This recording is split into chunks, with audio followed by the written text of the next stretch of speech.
I love you, man. I got my MTV out. Savage! I'm a savage! Oh! No, people don't really know me. Who is this person, the Sean Combs, that we don't know? We have yet to find out. You have to come along for the ride. You have to come, I mean, that's the whole part of the journey. That's the whole part of entertainment. Diddy has been arrested for the crime ring he's been running since at least 2008. But it appears that Diddy has been telling us for years about the illegal activity he's been doing, but no one was paying attention. Now, one of the most shocking revelations comes from an interview he did with Entertainment Tonight in 1999. He was talking about his parties and had this to say: "They won't give me a permit for the parties, they don't want me to throw parties no more, but we ain't gonna stop, we're gonna keep having fun, bringing people together from all walks of life. They're going to be shutting them down. They're probably going to be arresting me, doing all types of crazy things just because we want to have a good time." Yeah, now the fact that he says they're probably going to arrest me is just crazy.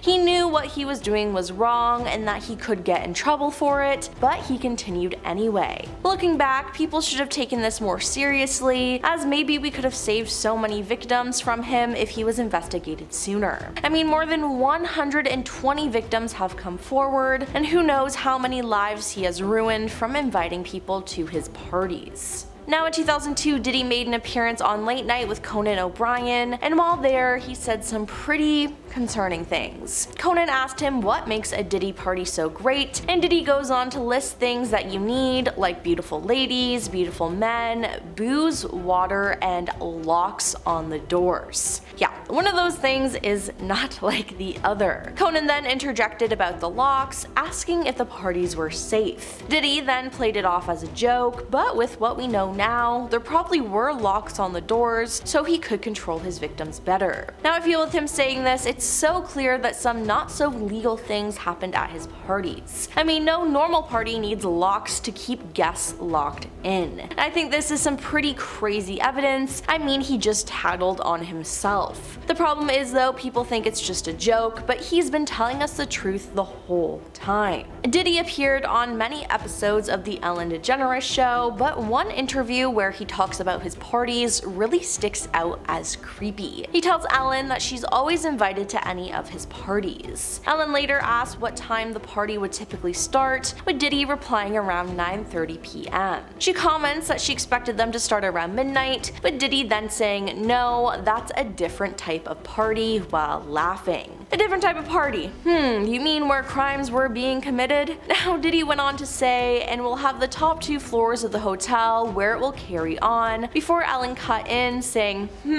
"I know about them." Yeah, I do not like that at all, and Ellen definitely knows something. And then there's the fact that recently one of her tweets about Diddy has resurfaced and is just straight up weird. She says, "Happy birthday P. Diddy, Puff Daddy, Sean Combs, or as I call him, Cuddle McSnuggle Stuff. You don't need to know why, at I am Diddy." Yeah, I am uncomfortable.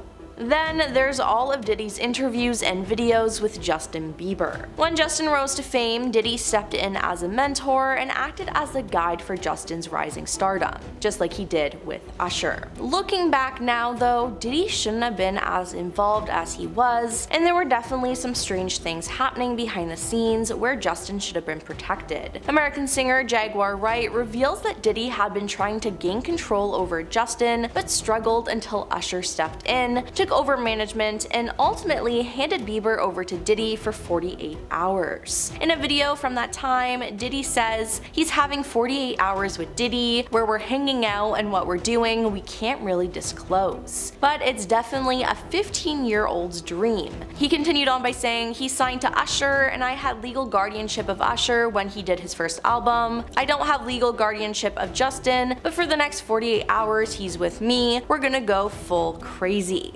Now, what does that mean? I guess only Diddy and Justin will know the truth, but it doesn't sound good when you consider everything Diddy has now been exposed for doing. Then another resurfaced video between Diddy and Justin has been circulating online, and in it they're at a studio together and Diddy confronts Justin about not responding to his messages or communicating with him as much anymore. Diddy says, "Starting to act different, huh? You ain't been calling me and hanging out the way we used to hang out." Now Justin, who was still very young at the time, time, stuttered, saying, "I mean, you tried to get in contact with me throughout all my projects and whatnot, but you never got my number." He then felt so pressured that he actually gave Diddy his personal phone number. And then there was the time Diddy literally scolded Justin in front of the entire world when the pair had a joint interview with Jimmy Kimmel in 2011. During the interview, Diddy was constantly praising Justin, saying he's like everyone's little brother, and Jimmy then asked Justin if Diddy had given him any gifts since he was so proud of the star, and then the vibes of the interview changed. Justin said, "He got me a Lamborghini, I haven't gotten it yet though." Diddy then said, "The Lamborghini for a day or two and he had access to the house, and he knows better than to be talking about the things that he does with Big Brother Puff on national television. Everything ain't for everybody." Yeah, a lot of the things he said and just his relationship with Justin in general was just very strange, and I really can't believe that people were okay with it. Well, that's all for our list of every time Diddy destroyed his own career during an interview. Now, what do you think about the whole Diddy situation? Let us know in the comments down below, and don't forget to like and subscribe to our channel. I'm your host Emily, and we'll see you next time. Peace.